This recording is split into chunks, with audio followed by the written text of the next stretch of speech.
Hi, this is 365801 and this is another video for the hashtag 25 days of manga, and I think this is the Santa prompt. So I'm guessing that you're all wondering where the Santa is. Well, here is my Santa. Just put it in the shot. There may or may not be some gin and tonic in there. I won't say when I'm filming. It's probably earlier than it should be for gin and tonic. But it's the holidays, so it's fine. So I may have a wee sip or two from Santa, my Santa sippy cup, during this. So for a manga that's your favourite manga with Santa is the shot that you're supposed to take. So it is a favourite manga just because it is a Hyota Fujiyama. I have talked about it in a previous video. That was part of my November no-buy haul. It was just too good of a price to pass up, so I had to get it. Pure Heart, or in Japanese, Junjo, and as you know I like all things Junjo. Junjo Romantica is a big favourite of mine, so I was always interested and intrigued about Pure Heart. This was published by June Manga in 2009, February, but originally in Japan it was published 2007. And once again, it's part of that kind of time period where it's maybe aged slightly in some respects, but not completely. It's also very similar to Escape Journey in some respects. As I mentioned before, it is part of a series, so there should be, I think, 3 volumes of this couple, and then some spin-offs as well. And unfortunately we only got the first volume. So in this first volume, very much like Escape Journey actually, there are a lot of parallels there. There is kind of a meeting of 2 people after a certain point in time, but they were not boyfriends before. But one did have a huge crush on the other. So there is Tozaki Keisuke, he's the one with the darker hair, and then Kurata Shosei, he's the one with the lighter hair. And Keisuke had a massive crush on Shosei in high school, and Shosei was completely aware of it, but he was like, I think this guy really loves me, really loves me, but he didn't do anything about it. Although he kind of did, but he didn't. And he then left the school to move away, so nothing came of it.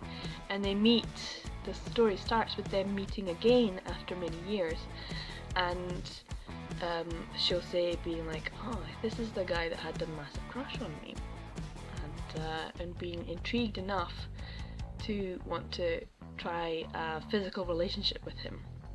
In fact, that's all he really sees him as at that point.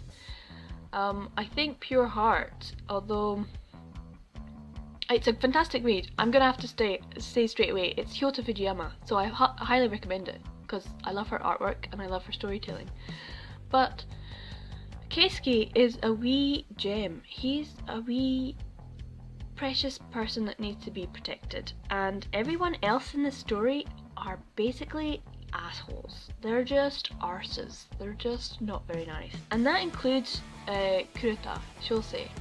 And it also includes Miyata senpai, and it also includes Yoshioka-san. Literally everyone other than Keisuke is a bit of a douche. They're just awful. Shosei kind of, once again, like Escape Journey, has to redeem himself because he doesn't know how to be. He doesn't know how to be with Keisuke. He doesn't know how to be in a relationship with him. He doesn't know what to call the relationship. He doesn't know how to deal with his jealousy because he doesn't recognise that it's jealousy. He doesn't know how to develop the relationship further.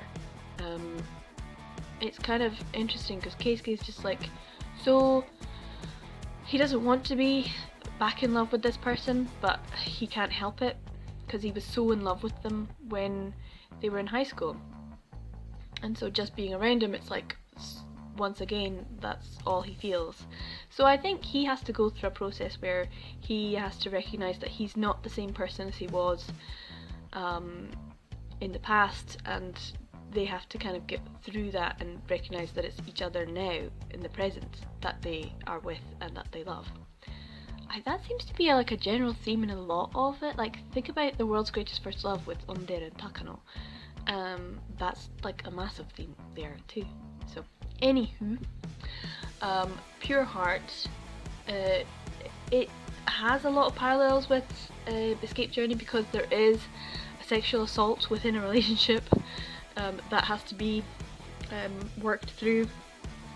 There is jealousy and misunderstanding and miscommunication and lack of communication, and there's also some incredibly touching points that, like, Keisuke always gets taken by surprise by Shosei. Like, the first time they have sex, he's so kind of like open to it, whereas Keisuke was very much like, oh, I can't believe he's so kind of okay with doing what he's doing and touching things that he's touching. And then it becomes like, oh, is this just sex friends? Is this just a sexual relationship? That's not what I want. And Shosei kind of being like, well, that's what it is, but then being jealous about Miyata senpai, who is deliberately goading him, which is why Miyata senpai is an ass. And then Yoshioka-san coming in, knowing full well that Keisuke at this point has a boyfriend, and still pursuing him. It's like, oh, well, I kind of have a boyfriend. Oh, well, just kinda? Yeah, well, there's an opening there for me. And he's being a bit duplicitous as well, and also goading Yoshioka-san. Yoshioka-san is also goading Shosei as well. I mean, it's like, they're doing it on purpose, which is why I think they're assholes. So yeah, the only person in this story so far who is redeemable is Keisuke. And that is because it's only volume 1 of volume 3. And we will probably never get volume 2 and 3. So I'll need to buy them in Japan. I don't think I have them. Do I have them? I don't think I have them. Maybe I do, I need to check. But it is by Fujiyama Hyota, and anything that she does I love. So it's a fave manga for that. And the fact that I finally have it in my collection, yay! That means it's a favourite manga in that respect. When I get an out of print manga years later and I get it for a really good price, that means it's my favourite. So I have not taken a lot of sips from my sippy cup of Santa. That was delicious. So this was the Santa prompt. Merry Christmas!